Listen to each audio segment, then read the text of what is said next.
Malaga quand même petite.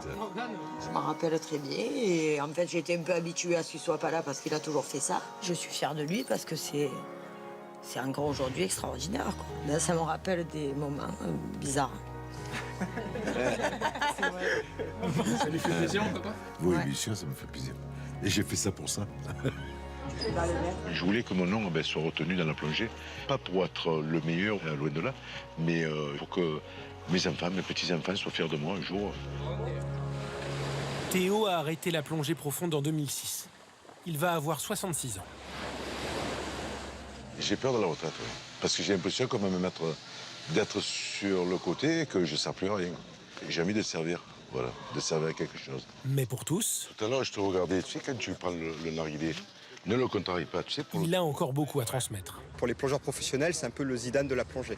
C'est le recordman, tout le monde le connaît, tout le monde aime bien venir le voir, discuter. Il nous raconte un peu ses histoires de la grande époque de la plongée, et voilà. Alors Théo s'est lancé dans plusieurs projets.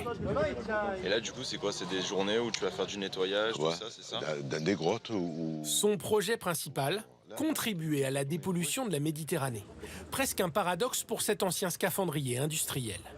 Je ne regrette pas le boulot que j'ai fait en mer pour le pétrole.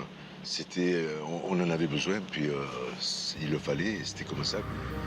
La mer m'a beaucoup donné, donc j'ai envie de lui rendre aussi. Voilà. Pour cela, pas besoin d'aller bien loin.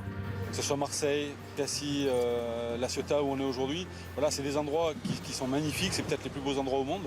Et aujourd'hui, ils sont touchés par ce problème qu'on connaît, beaucoup de déchets, beaucoup de plastique. Et je pense qu'il faut agir, ça devient vraiment urgent. Alors une fois par mois environ, Théo et quelques amis vont récupérer les déchets qui polluent les calanques.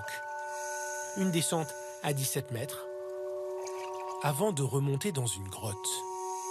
Avec la houle, le mauvais temps, ça rentre à l'intérieur de la grotte, et après ça reste prisonnier. Cette grotte avait été dépolluée entièrement, un mois plus tôt. Il y a même des bornes d'autoroute.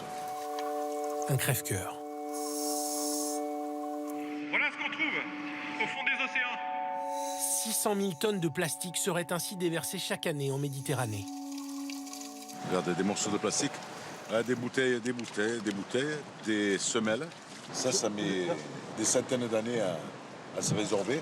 Tout est beau et on se retrouve avec ça. C'est un combat continu. Un combat que Théo mènera tant qu'il le pourra. C'est tellement vaste, la pollution, que c'est comme une aiguille dans une botte de foin. Mais si on a plusieurs aiguilles, peut-être qu'il faudra que je sois bien. Bonsoir mon cher Louis. Bonsoir Gilles. Vous connaissez un peu, je sais que vous êtes plutôt